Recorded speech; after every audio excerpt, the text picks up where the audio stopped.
Mr. Leon O'Mahony, you brought the headquarters of Oldcastle from Los Angeles to Atlanta in 1994.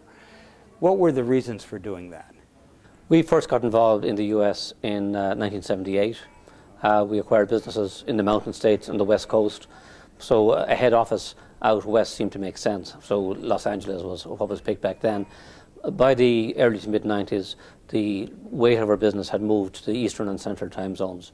So it made more sense to relocate a head office someplace in that area. Atlanta had a major developing area, airport, had good connections back to Ireland, and had a very agreeable, I suppose, way of life for our office staff who were keen to move to the south rather than moving north to a colder climate. So the combination made Atlanta the ideal head office for us. But Atlanta and the Southeast was not a prime area for your company at that point.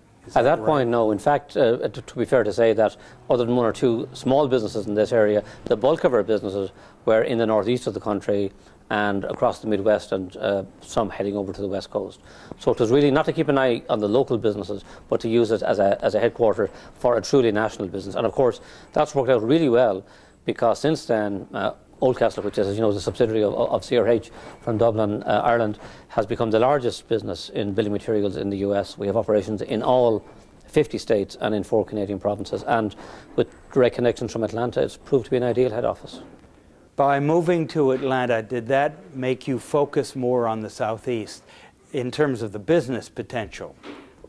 I suppose yes, just because of physical presence and proximity heightens your interest. You're aware of what's going on, and we always had the idea that we wanted to be a truly national business, and we saw that we were underrepresented in the southeast.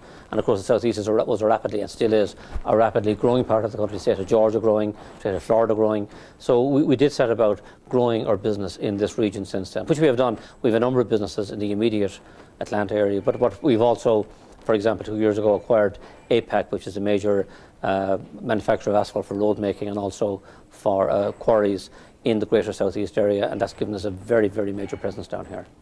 The economic climate is different today.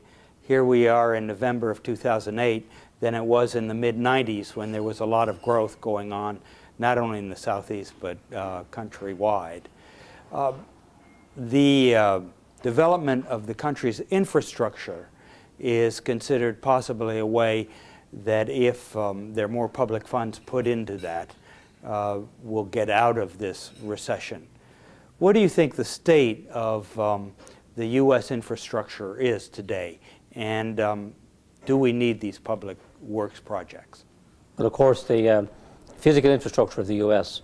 is in many ways the keys to the economic growth and success of the country. And it could be said that the Eisenhower freeways interstate system, when it was introduced after World War II, was really one of the major jumping off grounds for U.S. economic growth. And I would regard it as just absolutely fundamental to the economic vitality of the country, both the interstate system, but also the state roads, the county roads, very, very fundamental. A lot of money has been spent over the last 20 years. There's been a number of 6-year federal highway programs which then have been matched by the states and local governments. But despite that spend, because of the growth in population and because of the growth of the economy, it's barely kept pace with the needs. And it could be argued that the physical state of the infrastructure has actually gone backwards. Not because the money was not well spent. The money was well spent, but the country has been growing so fast that, in fact, more needs to be done just to keep pace and to make sure that the US has a truly efficient economic cost base for international competitiveness. So we think that a stimulus package on the infrastructure side would make great sense for the economy, of course, at the moment, and in fact our people have given testimony on Capitol Hill to that effect. But we also think it would be very good for the industry, which is facing recession at the moment, and people supplying infrastructure are also supplying products to the housing area, which is way, way down.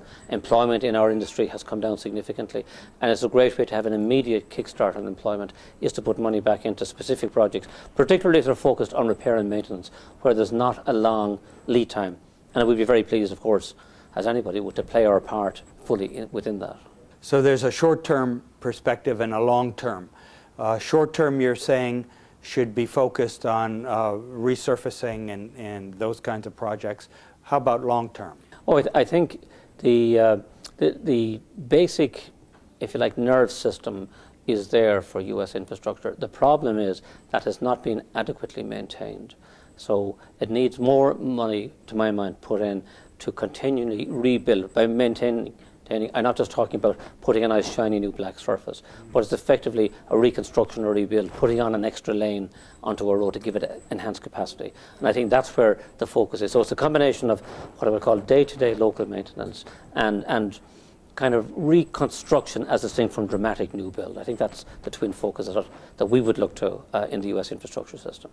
Your firm is also very involved in Europe, and I notice that you're getting a lot of growth now in places like the Ukraine and Poland, as opposed to Ireland and elsewhere, possibly Germany, in earlier years.